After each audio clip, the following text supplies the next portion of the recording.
Farmers today are facing rising costs, volatile markets, and extreme weather. The A Better Way to Farm podcast digs into strategies to help you take control of farm inputs and maximize profit so your farm can thrive for generations.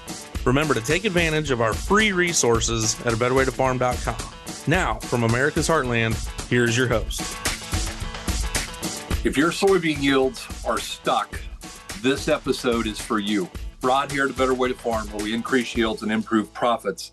And I'm very excited today for 3 or 4 reasons. Number one, I am excited because I think there's a lot of potential being left on the table and that we could do a lot better with soybeans. Number two, I think that a lot of what we're going to talk about is easily implementable and not going to cost big money. Number three, I'm super excited because of who I get to introduce here. And this individual, I've watched his farm operation take off and soar, and it has been a real pleasure to get to work with him. And I get to work with him on almost a daily basis. We work together, we play together, we give each other a great deal of static. And I'd like to welcome to the call my good friend Mason from Northeast Iowa. Mason, thanks for your time today. Yeah, no problem. Glad to be here. I appreciate it very, very much. So, Mason, as we launch off into talking soybeans, I think I want to open with the story. You talked about the fact that you've got neighbors who have just decided to quit growing soybeans. Why are they doing that? So a lot of guys, they're kind of stuck maybe in different states, 35, 40 bushel beans, and it's just easier to grow corn. So we got a lot of guys just switching out of beans and saying the heck with it. Locally, 55, 60 bushel beans don't really pay the bills. You know, maybe in different northern states, 35, 40 bushel beans don't pay the bills. So this has been something that we've been able to implement on different areas and get everyone more profitable, and even ourselves. I mean, we were kind of stuck at 65, maybe 70, and we've blown the top off that here. I have a good friend named Mike who lives in Minnesota, and you are, correct me if I'm wrong, you're very close to the Minnesota border. Yeah, about 30 minutes are probably, yeah. So we're at opposite ends of Iowa. I can literally see Missouri out my south window, and it's pretty close to seeing Minnesota. I have a good friend in Minnesota who started with us, 4 or 5 years ago, and he called me and he said, "Hey, Rod, I need help with soybeans." He said, "Our corn yields are pretty good, but our bean yields are stuck," which is exactly what we're talking about today. And I said, "Okay, Mike, talk to me." He said, "I've been going to my local retailer 3 years in a row." I said, "I need help on my soybeans." And they said, "What are you making?" I said, 50 bushel. And they said, "That's good enough." And, the deal was it was good enough to pay his bill. It wasn't good enough to buy Mama a new car, and Mama needed a car. And I think sticking with the idea of, it's good enough never is. And so it's been interesting because this past year, he exceeded an average of 80 bushel. And in a true person who's striving to do better all the time, I'll never forget Mike called and he told me, "Hey, we beat 80 bushel this year." I said, "That's fantastic." He said, "So when we get together, we're going to get my plan for 90. And I thought, that's fantastic. He said, and that's really good. So let's talk off here for a little bit. Let me just start asking you some questions as we look at different things. Our goal is today we're going to try to maybe unpack 9 different questions. We're going to talk about some things that are out here that can help increase these stagnant yields and how we're going to move to the next level. And I want to say this is not theory. Okay. We're going to share real life stories from down south, way down south to clear up north on the Canadian border of guys who have done this, and it's backed by research. It's backed by on-farm success. In your estimation, what is the number one thing that's made the bean yields get stuck? A lot of guys have plateaued and they're just there. I would say they're just using the wrong products. I've worked with guys all over in 27 different states now, and everyone has a different program and they're just not working. We've even had guys using a program similar to ours, doing the foliar feeding, using some in-furrow, same concept, but they're still stuck. And I think a lot of it is just the wrong product and maybe some wrong timing too. Yeah, because foliar feeding isn't hard, but there are rules that you have to do. I think as I look at it, some of the guys have been stuck on a program, Mason, too. I don't know if you've ran across this, but guys who are there, here's their program. We plant them, we spray them, we cut them, and we complain about them. And that is not really a high management program in my estimation, okay? And so you found guys who are trying to move into high management, but maybe they haven't successfully transitioned. And so let's talk about some of what are those things that look like. What's that transition got to look with? Let's start with population because, as we become willing to ask better questions and we become willing to try smarter strategies and knowing that we're going to not find a silver bullet, but that we're going to stack a whole bunch of small changes to get that big impact. Let's start with population. 5 years ago, 6 years ago, what were you planning for populations versus what are you doing now? So when I first started, you ask the seed guy, hey, how much do I plant? 140, 150, 160 was a pretty common answer. And one year I forgot to change the settings on the planter. So I planted the beans 2 inches deep, like where I would plant corn. And I called him up and said, hey, come out and check this out. I think I screwed up. Beans come out of the ground. He's like, well, as long as you got 100,000 final stand, you're good to go. And I'm like, okay, so maybe I shouldn't be planting 140, 160. So we've switched to dropping 120, 125 in there. As long as we're anywhere between 90 to 120, we're good. We're happy. And I did a bunch of research looking through different things, and it just over and over it comes up again. The fact that overplanting hurts you, too much competition makes more disease pressure, it wastes seed. And I think that some of us are back. I'm old, you're not, but I'm old enough to remember when we used to do bin run beans. And so you had to plant a lot of them because they didn't germ very well, right? So grandpa, he wanted to put out there, well, first of all, he's probably putting on with a drill, which is like a controlled spill. And then he was putting on about 210,000. And if I can remember one year he got them, they all came up. It was too thick. So then we took a drag harrow and he was like, don't look back, just go out there and harrow the field. And we went out there and set the spikes way up and ripped about half of them out of the ground on purpose. But I think now that we're planting them, ending up somewhere between 90 and 105 is ideal. And Mason, you're getting that with a 125 drop, right? Yep. Yeah. So that'll take care of you. Next question, because this is a big one. A lot of guys argue about this. What about using starter? What are you putting in the furrow with your, what's your fertility things that you're doing in the seed trench, Mason? So we're going off the soil test. I mean, that's number one. We're using a 315-19. We're going in the trench, but not on the seed. We're going on both sides of the seed, and we're putting in all the micros that we need. We're using sugar. Our pH isn't perfect. I mean, we lime, but it's never right there. So we'll always put a pint of calcium in there. And I'll use a PGR to get it out of the ground a lot quicker, just get things moving a lot faster. That's kind of our in-furrow system.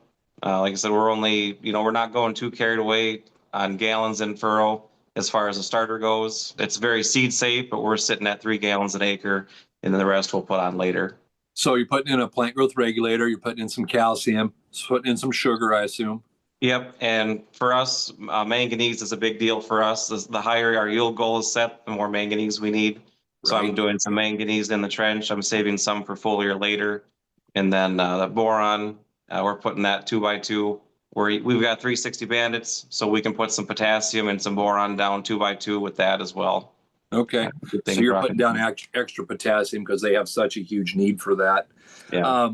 Sidebar on that, what about planting date? What's your goal for a planting date there? You want to go way after your corn? You want to go with your corn, before your corn?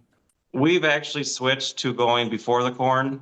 Probably the simplest reason is just to make sure the planter's set, because I don't want to screw up on corn, and beans are a little more forgiving.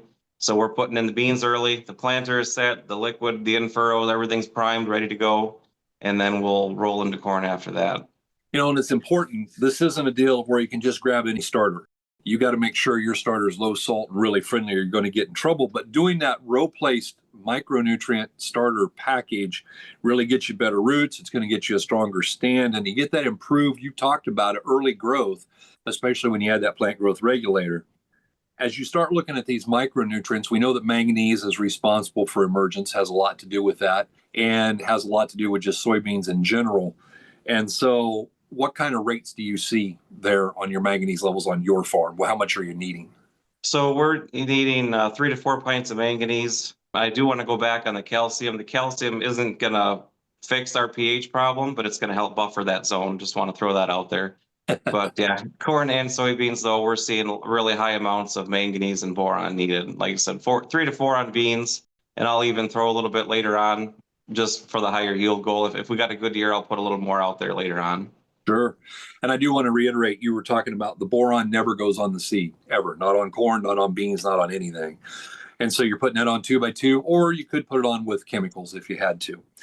I like that you were talking about the test, because guessing is expensive. I think one of the mistakes that I see is that guys just try to, I call it the lane of hands agronomy. They walk across the field trying to decide what it needs, but you're doing a soil test that's giving you specific recommendations down to ounces per acre on micros. Am I correct on that?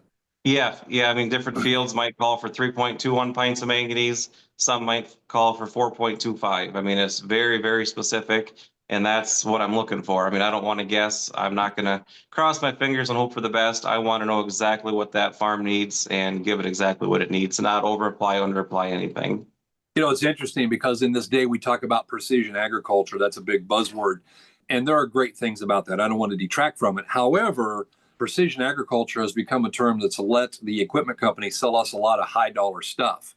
And so we buy all this high dollar equipment to do precision ag, and then we don't do precision with our nutrient package. And here you are talking about building your nutrient plan down to ounces per acre. I'd call that precision ag. Yeah, definitely. Yeah. And precision pays. The equipment will pay too when used correctly, and so will it in the fertility. Talk to us, you alluded to this about the calcium. How important do you think soil pH is here from your standpoint? And I got a couple things I want to add. pH is a big deal. That's where you got to start. If you got to fix your pH, if it's too low, you're gonna have a hard time growing beans, corn, everything. We've got to get that addressed. But like I said, we can, fix it in the fall, fix it in the spring. We can put some out there. It's not going to be fixed immediately. That's where that calcium is huge. And besides that, soybeans love calcium. So if we do have a low pH area, we will put in furrow and we'll foliar feed some on as well. So we've seen a big response from that. And again, it isn't going to fix the pH. It's just a source for plant available calcium. pH is going to affect nutrient availability. It's going to affect nodulation. It's very foundational. And we want to be in between that 6 and 6.8 given the choice. But here's the deal. When we get outside of that pH range that we want, we are literally bleeding yield. We're bleeding bushels. And that's not good. That calcium is going to affect your cell wall structure. It's going to affect how everything else gets uptaken into the plant. And it's going to be big for plant health. I want to hit on something because some guys, and there's different kinds of inoculation packages. Okay. I mean, I got a lot of guys. I think you should be doing a disease preventer. And I assume you're doing that. Oh, yeah. Yeah. So for the different diseases that come in. But in addition to that, how important do you think a good rhizobium bacteria is in order to achieve these top yields? That's the absolute simplest thing you can do. I mean, it's probably the lowest cost per acre product that you can use. I mean, that's the simplest thing you can do. You don't even have to handle it. Your seed guy can put it on for you. They're typically running it through a treater anyways. Like I said, that is a no-brainer in my book. Everything gets that. Yeah, it makes a huge difference, and it's low dollars, and especially as we look, I talked to a guy just before you and I got on the phone. A guy called me and he said, "Hey, I'm putting soybeans on a field that's been in corn since 1998. Any recommendations?" And I said, "Yeah, I think I would probably double inoculate that because there's probably, rhizobium bacteria are not indigenous to the United States. I'm going to guess there ain't many in that field. And so putting those on there is going to make that nodulation take off better, which is going to get us fixing nitrogen quicker. It's going to make for better pod fill and overall just for a healthier plant. So I think that's a great thing. Let's go to something you talked about earlier, Mason. How do you feel about foliar feeding? Is it worth the money? Foliar feeding is huge. That's what's taken us from good to excellent. That's really raised the bar on our farm. Timing is a big deal. Getting the right product out there, the right spray tip, and there's a lot that goes into it. But once you're set up for it, it's awesome. Like that's the way to take it, like I said, to the next level. I do want to go back and talk about that soybean inoculant. We learned this down south. So these guys, they were inoculating their seed at the seed plant and sending it down south. And so they were getting it 6 weeks after it was inoculated.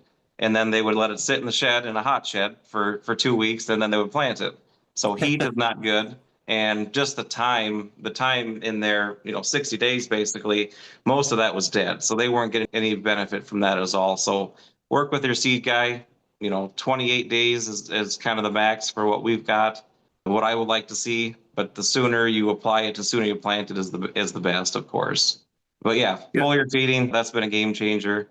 Timing is a big deal, and that's something that you've helped us with. We've got a chart to say exactly when to tissue test, exactly when to foliar feed, and that's been a game changer for us. It absolutely is important to get that correctly. My mentor one of the things that he always taught me was anything you try to do to kill a live bacteria will be highly successful. And I think that we do that with our inoculant sometimes. When we're inoculating a live bacteria, that window is important and that storage is important. And so I'm glad that you brought that up. I think that's really, really important. Mason, I want to talk about planting depth. You said you planted your beans too deep because you went 2 inches. This is one of those things, man, you start researching this and you can come up with a lot of different opinions. But I tend to do my research based on the people who are most successful. I don't care what some academic says. I don't care what some guy who has never farmed a day in his life says. I care about the guys who are doing it. What depth are you aiming for? So we do, well, I'll back up a little bit. So the old school mentality when we were planting, with my father-in-law, if you had a few beans on top of the ground, that was okay. Half an inch or so and a few on top, they're all going to grow. We planted too deep that year, 2 inches. That's probably a little too deep, I think. But I think Bex, they did some testing. An inch and a half is ideal. So we go at an inch and a quarter. That's kind of where we've been. That seems to be a really nice planting depth. And I think that to some degree, the people that I really respect and I watch do this, they want to plant in moisture. They'll go an inch if there's moisture there. They don't want to plant just on top of it. They want to get in it. But they're not afraid to go an inch and a half or even an inch and 3/4 if that's what it takes to get down to moisture. But Right. They try to limit it at that inch and 3/4. And so I think you're very consistent with all of that. In that foliar feeding, talk to me about you will make 1, 2, or 3 trips, maybe even a 4th one in the right scenario. Let's go through those one by one. What's the first trip that you do? First one we're going to do, so we got the Infurrow out there. We got some 2x2 out there. Right at V3, we're going to throw some foliar out there on everything. We're going to get that taken care of. Probably the middle ground, we're going to go out there just before flowering, right at flowering. Do a nice foliar feed to stimulate the plant there. And then the really high-end stuff, we're going to make 2 trips. After that, the fungicide, everything gets the fungicide pass. We're going to throw some foliar nitrogen, some sugar out there, some boron late. And then if I'm really shooting for yield, where we saw an extra 12 bushels just from the last feed, that was some late season K, and we're not going to probably get into detail on the total mix on that, but that's been a game changer, and we're implementing that on more and more acres now. Well, we'd love to talk about that mix if they'd come to one of our fundamental of agronomy trainings. I'll bet we could get together over dinner and discuss that. And let me say this, there's a lot of theories on late K. K increases seed size. I've known that. We were doing it in 93. We did it in 23. We're going to do it in 33. But one of the things that I think is that sometimes we try to figure out how to put on straight K. And I think having phosphorus with it helps because that phosphorus provides energy and that K provides seed size. And so I want to talk about that. It's a good way, that foliar feeding, to address those deficiencies without reworking our fertility plan. And so I'm excited about doing that. And I'm excited to see how it's working for you. But again, the product choice is very, very important. What about fungicide? What kind of a role does that play for you? How important do you think it is? I think that's one of those no-brainers for fungicide. It seems like you always see a response with fungicide on beans. Insecticide as well, we're going to throw that out there. It's inexpensive. We're going to throw insecticide, fungicide out there on most acres, if not all of them. And then we can piggyback a few other things out there. I have a lot of guys say, as long as we're going to be spraying fungicide, can we add in this foliar nitrogen and some sugar? And I'll always say, hey, I'm going to be out there regardless with some foliar nitrogen and some sugar. We might as well throw some fungicide in there too. That's the way I look at it. So you're going the other way. Yeah. It's funny because one of the top soybean growers in the world, I read a quote by him. And they, for instance, they say aphids, the threshold's 250 aphids per plant. And he said his threshold is 1. He doesn't want to see one anywhere because the insecticide is so inexpensive that in relative comparison to what it can save you. And so I think there's a lot of... The other thing too, I would rather play offense than defense when it comes to deficiencies or insect pressure, anything like that. I want to be ahead of the game, I guess, is kind of the way I look at it, especially for this high-end corn and beans. Another pest that we need to probably take a look at, obviously we got to control our weeds. Weeds are the enemy. I'm assuming we're taking care of that. But let's talk about nematodes. Have you ever ran a nematode test or not, Mason? We had some guys a little further south in Indiana that had some tremendous problems with it. And he actually came to our 2-day fundamentals of agronomy. And I said, bring your soil tests. And he did. He brought binders this thick, 8 of them.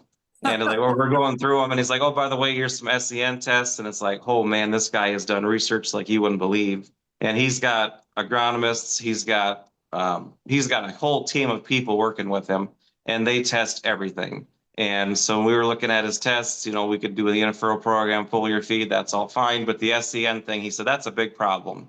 So what he's been using is peaking soybeans, and he has a full shot of Olivo on it, and he's still having problems. And I said, hey, there's something we can try. Let's try it. And he didn't want to go full boat. He's like, we got to research it first. And so we did.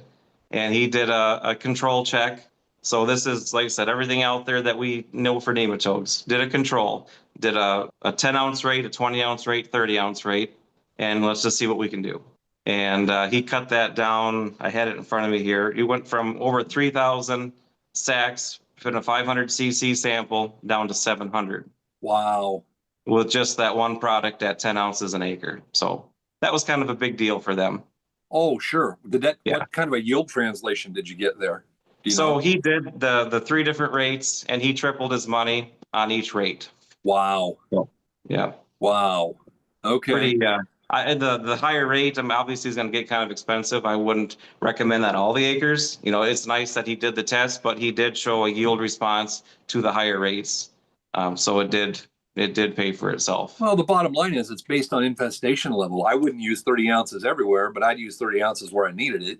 Again, test. That's the whole key, is test. The other thing is long term, what kind of benefits are we going to see long term? If those levels are dropped that quickly the first year, and 2 years later, I think we can really drop that population back without, for say, killing anything. We're just kind of holding them back.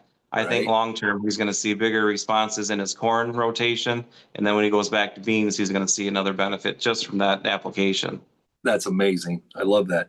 Under the idea of disease and pest management, of course, I would never say that sugar helps control any kind of bugs or helps with plant health. However, on a previous podcast, Mason, we quoted the USDA, we quoted the University of Nebraska at Lincoln, both talking about increased plant health, talking about increased standability, talking about disease resistance, talking about pest management.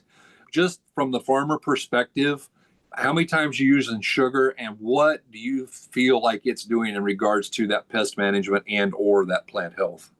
So sugar seems to be kind of a big deal here recently. We use sugar. We're going to use it in furrow every single time, every single acre.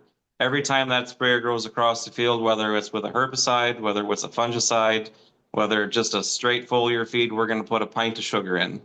We had a lot of guys putting 2 or 3 pounds in at one time. I would rather not do that. I think that's too much.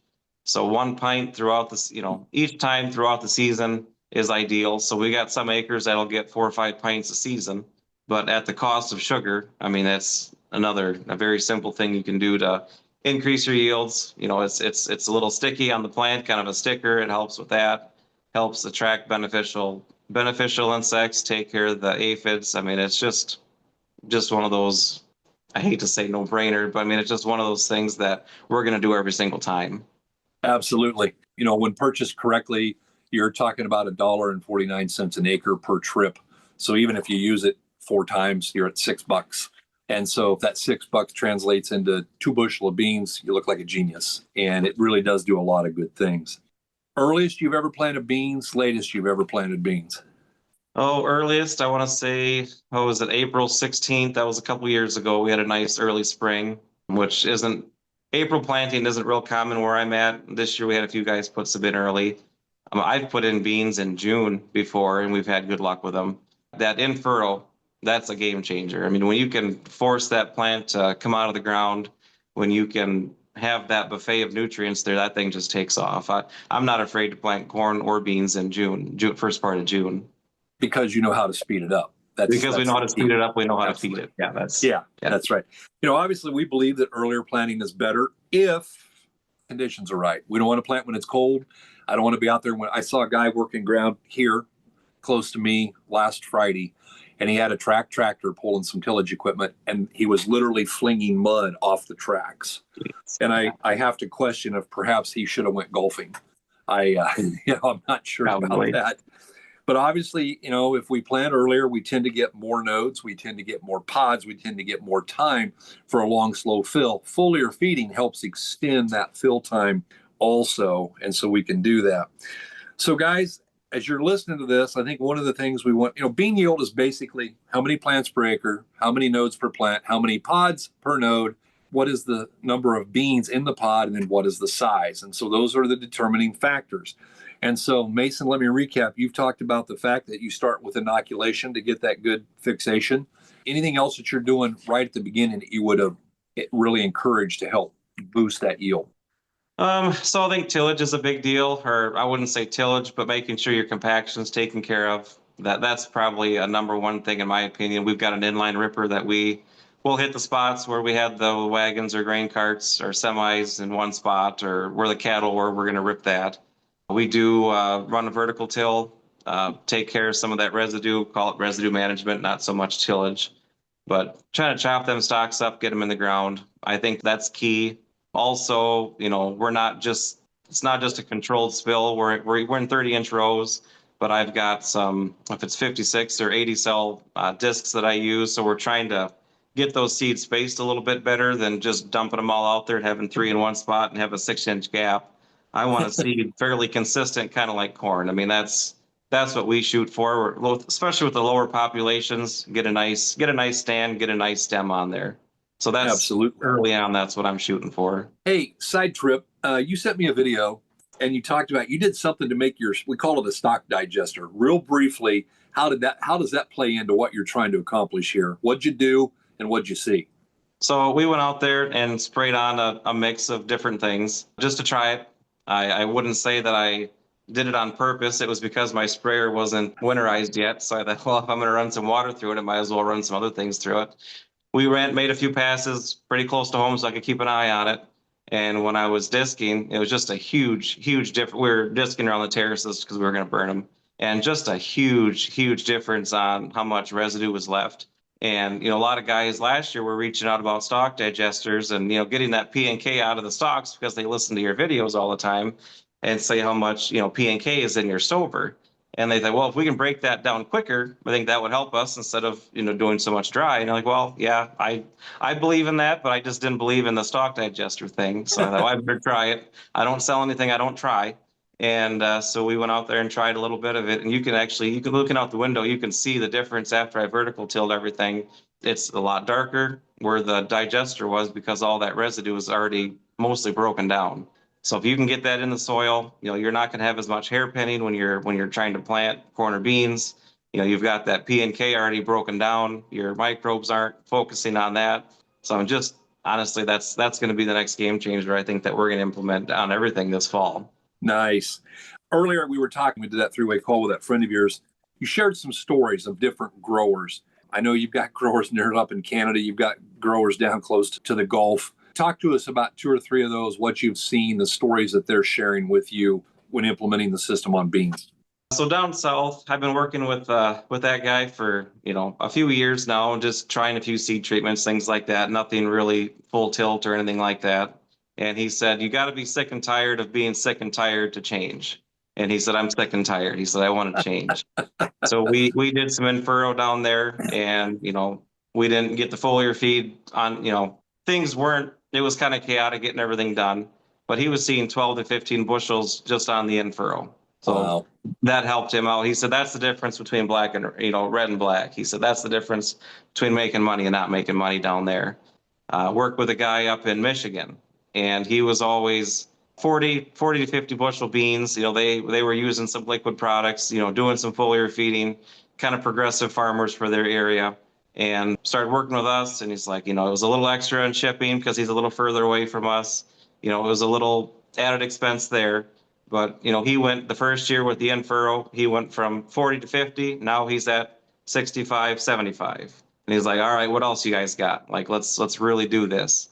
And so he went full tilt the last couple of years, full program, foliar feeding, and he's at 80, 90 now. So, he is just ecstatic. So that 40, 50 bushels an acre, that pays for a little bit of shipping. And now he's ordering enough, shipping's covered for him anyways. But, a big difference there. And even his neighbor, he he stopped raising beans, or he cut back this year because he's still at 35 bushel beans. Ooh. Neighbors, 35 bushel beans, 90 bushel beans. I mean, that's a big difference. That's a big deal. So the thing I always, yeah, but how much did he have in them extra beans? And they say it like he got 5 bushel. He's getting 55 bushel to the acre. Yeah. What's his investment in that extra 55 bushel ballpark? Oh gosh, he's under 100, probably 85-ish, I would guess. So less than $2 a bushel. Yeah. So Yeah. 55 extra bushel, $8 clear, $440 an acre spare profit. That'll Yeah. work. That'll work. Yeah. That'll work on a lot of acres. Yeah. And everyone's acre is going to be different. I mean, there's some guys that they're $130 an acre and they think that's a deal because they're spending 200 on dry. So, I mean, there's a lot of things we can do, a lot of things we can do better. A little bit further to the west and north, we got guys, they're calling 35 bushel beans don't pay the bills, even on low rent, low dollar an acre rent. And so some things we can do there. The end furrow is going to be a big deal for them. Foliar feeding is going to be a big deal. That extra 10 or 15 bushel bump, right out of the gate is pretty common to what we're seeing. Absolutely. Any closing comments? I got some things I got to wrap up here with, but I want to see if you have anything you'd like to say to the people who are listening today to the podcast episode. The one guy, he reached out with the 35 bushel beans. He said he's been trying different things and different products and nothing's working. And so he was just going to give up and just plant something else. And I said, well, what was holding you back? And he's like, well, I just never really wanted to reach out. I didn't want to be told I was doing something wrong, or I've been farming, for 20 years. He's like, what could we possibly change? I should know it all.